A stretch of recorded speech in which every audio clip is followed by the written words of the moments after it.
Buenas hermanos, ¿cómo están? Dios les bendiga. Espero que todos estén bien en casa, acatando las normas de higiene, las normas de salud.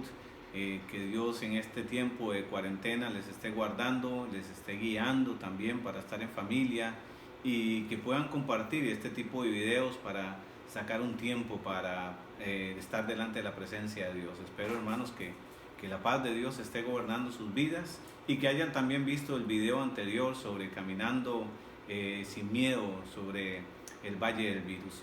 Así que hermanos, que estamos predicando también sobre el sermón del monte. Hoy corresponde a la etapa 4 o la cuarta bienaventuranza que estamos predicando. Ya vimos las 3 bienaventuranzas anteriores.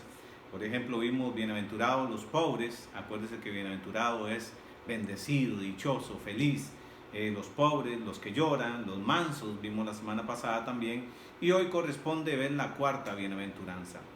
Pero antes de meternos en el mensaje, yo quiero hacerles una pregunta. ¿Cuántos alguna vez han tenido hambre? Imagino que todos han tenido hambre, pero ¿alguna vez usted ha tenido hambre específicamente de algo? Por ejemplo, que usted dice, ay, qué rico, yo quiero comerme, tengo hambre, pero hambre no de arroz, sino de una hamburguesa. Hambre, por ejemplo, de un sabroso mango, qué rico. Tengo hambre de mango. Tengo hambre, no sé, de cualquier otro tipo de comida. Comida, no sé, de sushi, por ejemplo. Quiero comer algo específico. A ese tipo de comida. Tengo hambre, pero un hambre específica, no un hambre cualquiera. O tengo sed. Oh, qué rico tomarse un vaso de agua, pero no tengo esa sed de agua. Tengo, por ejemplo, una sed de, ay, qué rico, una Coca-Cola, sin hacerle publicidad, ¿verdad? Pero uno muchas veces tiene ese tipo de sed o de esa hambre específica. La cuarta bienaventuranza nos habla sobre ese tipo de hambre y ese tipo de sed específica. Y cuando usted lo come, por ejemplo, que ya se comió su hamburguesa que estaba deseando, que se comió su buen plato de comida que estaba deseando, su sushi, su mango, o ha tomado su buena Coca-Cola, ¿cómo te has sentido? ¿Te sientes a gusto? ¿Te sientes saciado? ¿Te sientes satisfecho? Esa es la bienaventuranza. Dice Mateo capítulo 5, verso 6, nos dice la palabra de Dios. Busque la Biblia si no la tiene. 5:6 dice, bienaventurados los que tienen hambre y sed de justicia, porque ellos serán saciados. En esta versión Nueva Traducción Viviente nos dice, Dios bendice a los que tienen hambre y sed de justicia, porque serán saciados. En muchas traducciones esta palabra saciados nos dice satisfechos, quedarán completamente satisfechos. Bienaventurado, dichoso, Dios bendice al que tiene hambre y sed de justicia, porque ellos serán saciados. Podemos tener hambre y sed de justicia de las cosas correctas, o más bien hambre y sed de las cosas correctas para poder ser saciados en la vida. Tú nunca podrás tener hambre de algo que no te agrada, o nunca podrás tener hambre de algo que nunca has comido. Por ejemplo, yo no me puedo decir en la vida, hoy tengo hambre de pingüino en salsa. O sea, porque nunca he comido pingüino, no sé ni a qué sabe, no sé, es más, no sé si se come. El asunto es que yo tengo hambre de algo que he probado. Y la palabra de Dios dice que para tener hambre hay que tener ese tipo de relación con Dios.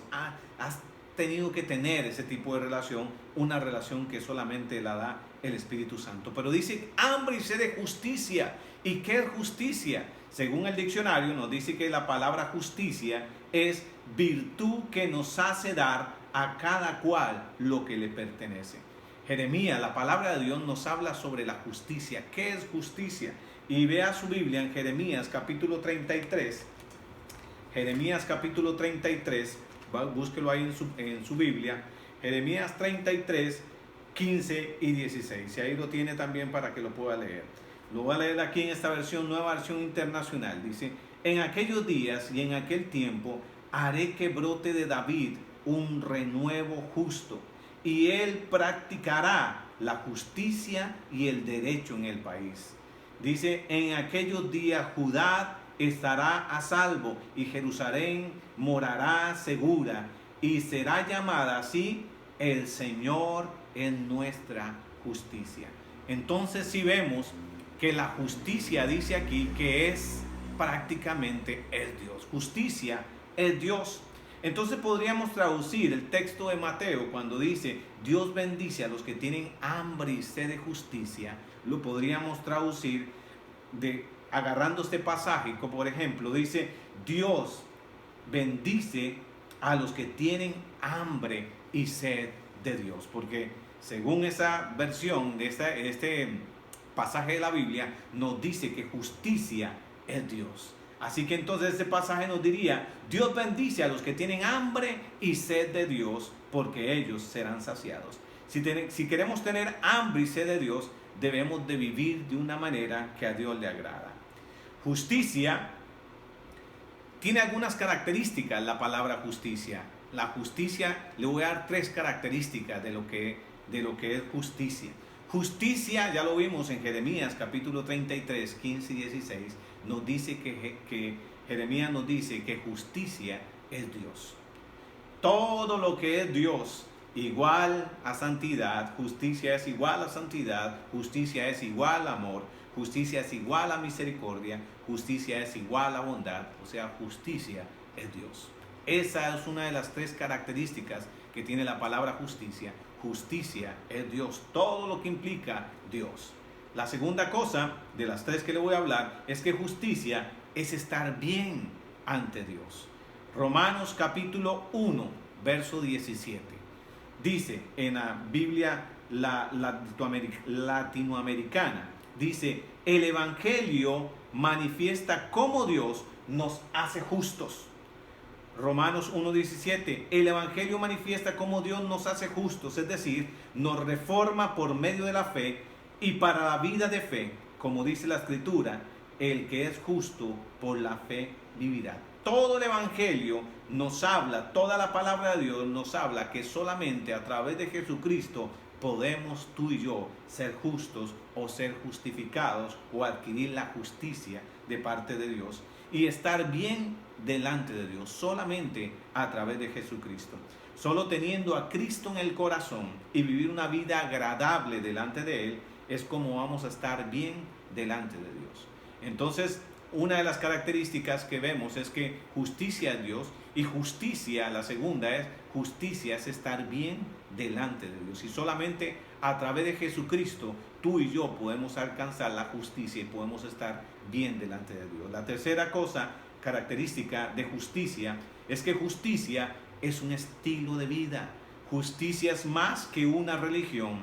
Justicia nos dice la palabra de Dios en Primera de Juan, búsquenlo en su Biblia allí, Primera de Juan, capítulo 2, verso 29, nos dice de la siguiente manera: todo aquel, el 29 más bien, el 29 nos dice: si sabéis que Él es justo, sabed también que todo el que nace hace justicia, y el que es nacido de Dios. Esta versión nos dice en la versión traducción Nuevo Mundo: si ustedes saben que Él es justo, adquieren el conocimiento de todo el que practica la justicia, ha nacido de Él. Que todo el que practica la justicia ha nacido de Él. Si tú y yo practicamos la justicia es porque tenemos a Jesucristo en nuestro corazón, y solamente a través de Jesucristo podemos ser justos tú y yo. La práctica de la justicia es vivir una vida agradable delante de Dios. Es más que una religión, es más que ser religioso, es más que ir a una iglesia, es una vida agradable delante de Dios. Pero tal vez tú te preguntarás, tal vez tú dirás: ¿por qué entonces? ¿Por qué es importante que yo practique la justicia? ¿Por qué es importante la justicia para mi vida? ¿Por qué debo tener hambre y sed de justicia, según dice este pasaje? ¿Por qué tú y yo debemos de tener hambre de justicia? Le voy a dar la razón. Proverbios capítulo 12, verso 28 más bien, 12, 28 nos dice: el camino de la justicia, en el camino de la justicia se halla la vida, porque por ese camino se evita la muerte. Entonces quiere decir que es la única manera de vivir la vida. La justicia, en el camino de la justicia se halla la vida. Si tú quieres estar vivo, tienes que caminar en el camino de la justicia. Y la otra cosa que dice que es la única forma de evitar la muerte. Dice, en el camino de la justicia se halla la vida, pero por este camino, dice, se evita la muerte. Si quieres vivir la vida y evitar la muerte, debemos de andar en la justicia de Dios. Lógicamente esto es, en cuestión de muerte, Dios tiene la última palabra, pero según la palabra de Dios nos dice también que uno evita la muerte andando en la justicia. Proverbios 12:28. Si te sales del camino de la justicia, o sea, si te sales de Dios, acuérdate que justicia es Dios. Si te sales de Dios, entonces no estás viviendo la vida, simplemente estás existiendo. Y hay muchas personas que en este mundo solamente existen, no están viviendo la vida. Dice la palabra de Dios que he venido para darte vida y vida en abundancia. Si simplemente no tienes esa vida, si no tienes a Jesucristo en el corazón, si no andas en el camino, la justicia, simplemente estás existiendo y no estás viviendo la vida. Estás desconectado de Dios. Y si dejas a Dios de un lado, simplemente estás existiendo y no estás viviendo. Ahora, en cuanto a la justicia, déjame darte 3 cosas que tienes que tener claro. Tienes que estar claro en estos 3 aspectos de la justicia. La primera cosa que tienes que estar bien clarito en cuanto a la justicia es que tú ni yo podemos justificarnos por nuestros propios medios. Ninguno de nosotros, por más de que queramos, no podemos justificarnos delante de Dios. Todos somos imperfectos, todos somos pecadores, todos tenemos errores y ninguno de nosotros podemos justificarnos delante de Dios. Dice Jeremías 13:23 en A Dios habla hoy, en la versión Dios habla hoy. ¿Puede un negro cambiar de color? No creo. ¿Puede un leopardo quitarse sus manchas? Tampoco creo. Pues tampoco vosotros, acostumbrados al mal, podéis hacer lo bueno. Tú ni yo, por más de que queramos ser buenos, no podemos. Solamente a través de Jesucristo, lo vamos a ver ahora. Eclesiastés 7, capítulo 7, verso 20, en la Biblia latinoamericana, nos dice: no hay en la tierra ningún hombre lo bastante justo como para hacer el bien sin nunca pecar. Tú y yo, por más de que queramos, por más de que queramos ser justos, por más de que queramos no pecar, en algún momento pecaremos. Eso es nuestra condición mortal, natural. Eso es, solamente Dios nos mira a través de Jesucristo. Es más probable que una bola de nieve caiga en el infierno antes de que tú y yo podamos justificarnos delante de Dios por nuestros propios medios. Entonces, la pregunta es, ¿cómo yo siendo tan injusto? ¿Cómo yo siendo tan pecador? ¿Cómo yo puedo, si no practico tanto la justicia, cómo voy a caminar hacia la justicia y cómo voy a poder llegar al cielo? Dios tiene todo preparado. El Dios de justicia envió a su Hijo Jesucristo. Y este es la segunda cosa que quiero que veas y que tengas claro, que Dios envió a Jesús para hacernos justos delante de Él mismo. El Dios de justicia envió a su Hijo Jesucristo para morir por nuestros pecados, por el mundo entero, por medio de Él, a través de su muerte, que tú y yo seamos justificados. Dios nos mira a través de Jesucristo y a través de Jesucristo tú y yo somos justos. Dice Romanos 3:23 hasta el 25 y se lo leo en la Nueva Traducción Viviente. Pues todos hemos pecado, nadie puede alcanzar la meta gloriosa establecida por Dios. Sin embargo, con una bondad que no merecemos, Dios nos declara justos por medio de Jesucristo. Jesús, quien nos liberó del castigo de nuestros pecados, pues Dios ofreció a Jesús como sacrificio por el pecado. Las personas son declaradas justos ante los ojos de Dios cuando creen que Jesús sacrificó su vida al derramar su sangre. Ese sacrificio muestra que Dios actuó con justicia cuando se contuvo y no castigó a los que pecaron en el pasado.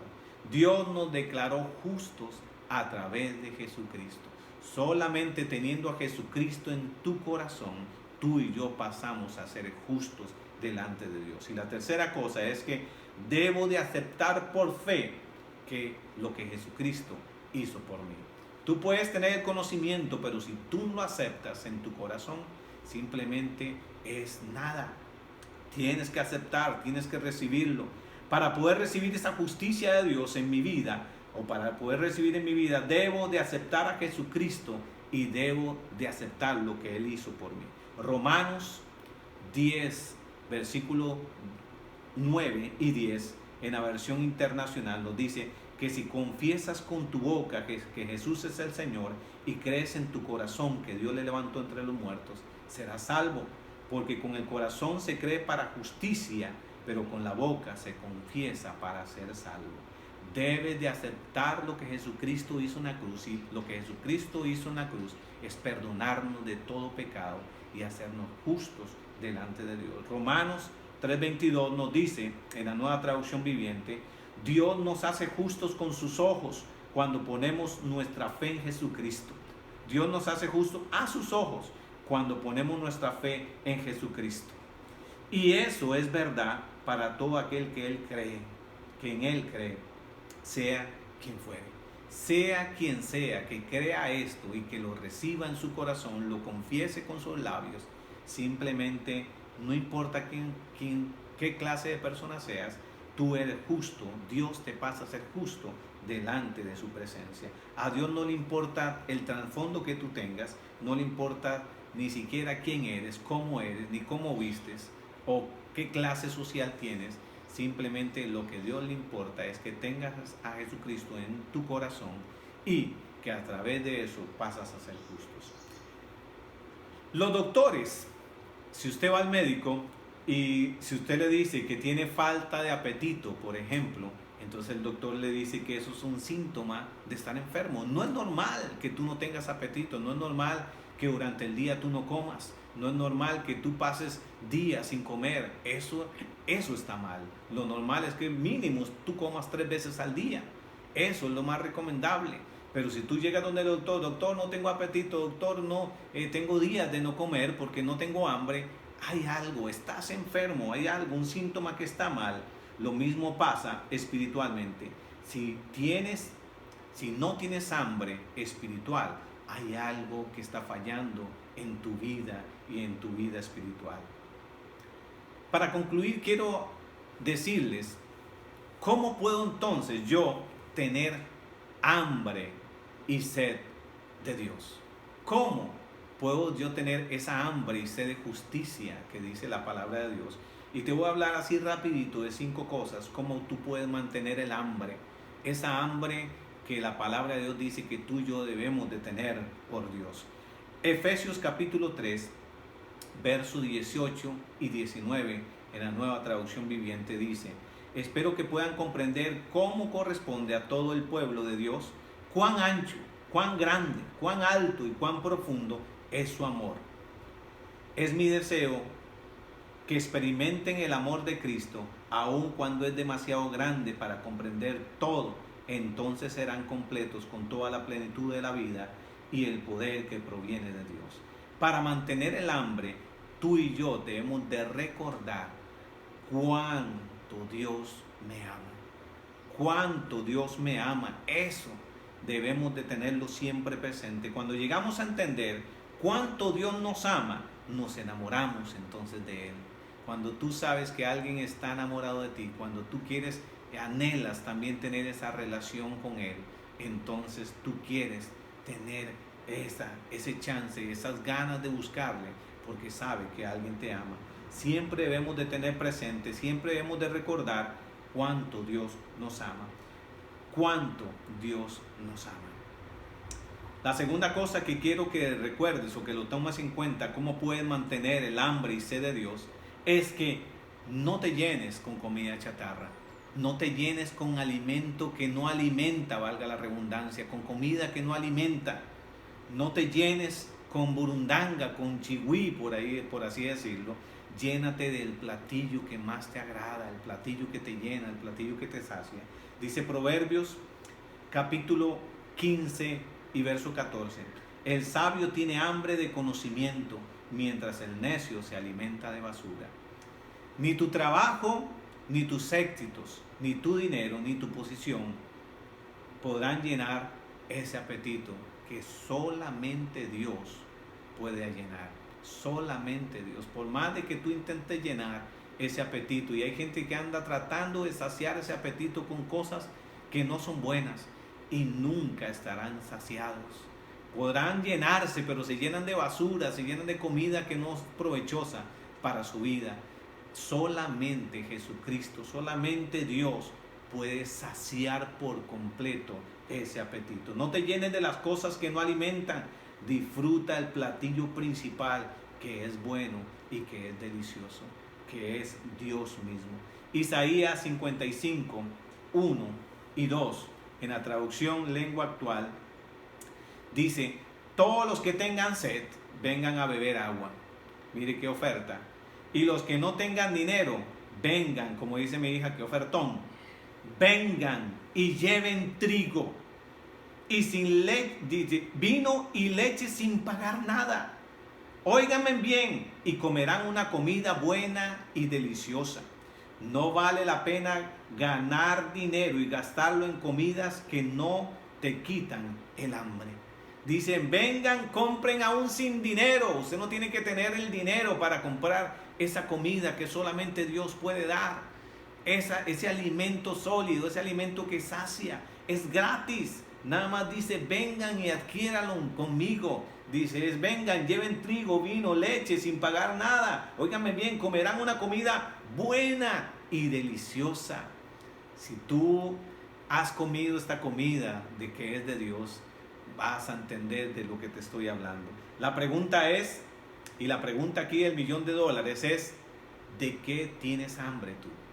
¿De qué quieres llenar? ¿De qué quieres saciarte? ¿De qué te estás saciando? ¿De qué tienes hambre? ¿Lo sabes?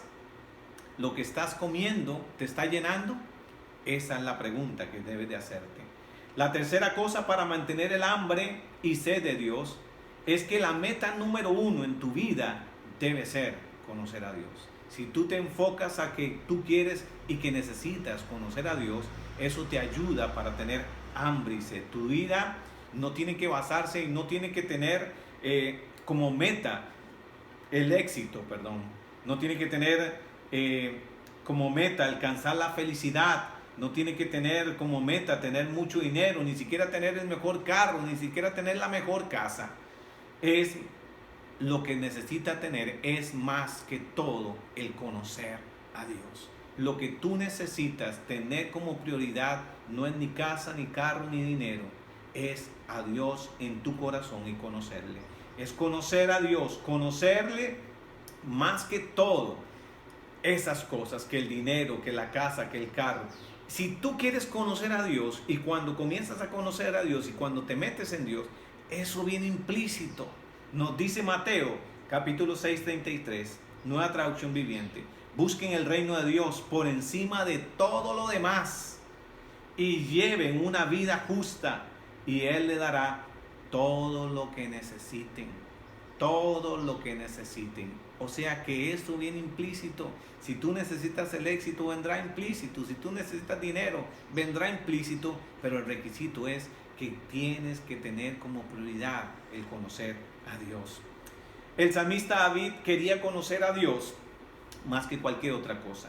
Salmos 63, verso 1, en la nueva versión internacional, dice: oh Dios, dice el salmista, eres mi Dios, yo te busco intensamente. Mi alma tiene sed de ti, todo mi ser te anhela, cual tierra seca, extenuada y sedienta. El salmista David anhelaba conocer a Dios. Y esa es una de las cosas que yo me imagino que Dios veía en el salmista. Cuando la Biblia también dice que David era un hombre conforme a su corazón. Y David cometió errores. Y si usted lee la palabra de Dios, se da cuenta que David cometió pecados y errores. Pero David era un hombre primero que se arrepentía y que reconocía a Dios en todos sus caminos. Se arrepentía, se apartaba y reconocía a Dios, y tenía como prioridad el conocer a Dios. La cuarta cosa que quiero decirles en cuanto a mantener esa hambre y sed de Dios es que debes de leer la palabra de Dios todos los días. Y ahora que estamos en cuarentena, yo creo que es un tiempo también para que saquemos un rato para estudiar, para leer, etcétera, para meterse un poco más en Dios. La Biblia en sí misma, si tú lees la palabra de Dios, la Biblia en sí misma se llama a sí misma el pan muchas veces, la leche, la carne, la miel, son palabras que ella misma usa para representarse a ella, la palabra de Dios. El alimento para el alma. Primera Pedro, capítulo 2, verso 2, dice, como bebés recién nacidos, deseen con ganas la leche espiritual pura para que crezcan, dice, a una experiencia plena de la salvación. Pidan a gritos ese alimento nutritivo. Y se está refiriendo a la palabra de Dios. Ese alimento que a través de la palabra de Dios lo encontramos. Dice, pídanlo a gritos. Segunda Timoteo 3, 16 y 17. Dice, toda escritura es inspirada por Dios y provechosa para enseñar, para censurar, para rectificar las cosas, para disciplinar en justicia. Dice, para que el hombre de Dios sea enteramente competente y esté completamente equipado para toda buena obra. Según nos dice 2 Timoteo 3:16 en la traducción Nuevo Mundo. Dice que la Escritura nos inspira, que la Escritura, dice, nos enseña. La Escritura te censura, te dice, no debes de hacer esto, debes de hacer esto otro. Y la Escritura nos guía y nos hace competentes, nos hace enteramente capacitados para toda buena obra. La palabra de Dios nos alimenta y además nos prepara y nos capacita. Por medio de la palabra de Dios conocemos la justicia, o sea, que conocemos a Dios. Y la quinta cosa, y ya por último, la quinta cosa de cómo tú y yo podemos mantener esa hambre y sed de Dios es congregarnos. Tal vez ahorita en este momento tú no puedas ir a la iglesia a congregarte, pero la Biblia dice no dejen de congregarse como algunos tienen por costumbre. Pero tú puedes congregarte ahora en tu casa, allí con tu familia, con los más allegados, puedes congregarte y buscar de Dios y meterte en la presencia de Dios. Estudiando la palabra de Dios, puedes congregarte allí con tu familia, puedes congregarte con tus hijos, etcétera, por este tiempo que estamos allí en cuarentena. Pero llegará el momento que podrás también salir de tu casa y congregarte en una iglesia con demás hermanos. El apetito, por ejemplo, es influenciado por la asociación. Yo no sé si a usted le ha pasado que usted dice, wow, tengo sed. Y si usted habla con personas que han corrido contigo y tienen sed, y usted dice, sí, tengo sed de Coca-Cola. Y la gente dice, uy, sí, qué rico una Coca-Cola. Perdón que hable tanto de la Coca-Cola, pero a mí me encanta. No puedo tomarla mucho, pero bueno. O que tú dices, uy, tengo hambre. Y tú dices, sí, tengo hambre de qué? Tengo hambre de hamburguesa. Uy, que los demás dicen, uy, qué rico una hamburguesa. Porque esta cuestión es influenciar a otros muchas veces. Es como es asociar ese apetito con los demás.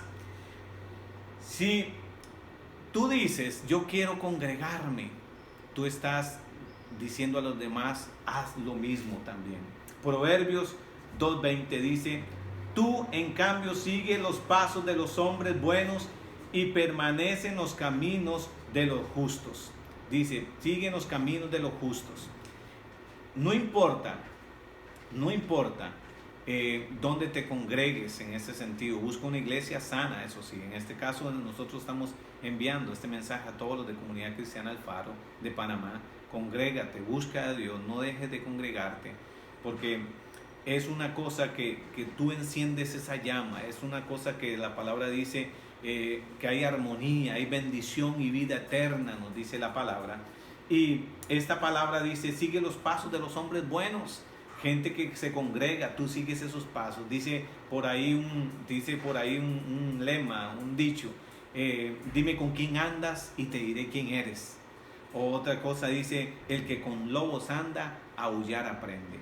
Así que todas estas cosas nos enseñan a nosotros para meternos en Dios. Recuerda las cosas que tenemos que para mantener esa hambre, es que recordar cuánto Dios nos ama, que no te llenes de comida que no son saciables, que tu meta sea como número uno conocer de Dios y que debes de leer y estudiar la palabra de Dios todos los días y debes de congregarte. Hermanos, en este tiempo tratemos de buscar más de Dios. La palabra de Dios nos dice, es dichoso, bienaventurado el que tiene esa hambre y sed de justicia, esa hambre de Dios. ¿Por qué? Porque serán saciados. Es la promesa que si tú buscas de Dios, Dios mismo te saciará. Hermanos, que Dios les bendiga, que esta semana sea una semana de paz en tu corazón, sea de tranquilidad. Y si tienes que estar en tu casa, ten esa paz, ten esa tranquilidad, sabiendo que Dios va a operar y que esta semana sea una semana para que tú te metas en Él, para que eso mismo te haga tener esa hambre y esa sed de justicia de su nombre. Que Dios les bendiga, hermanos, y nos vemos en el próximo video. Bendiciones.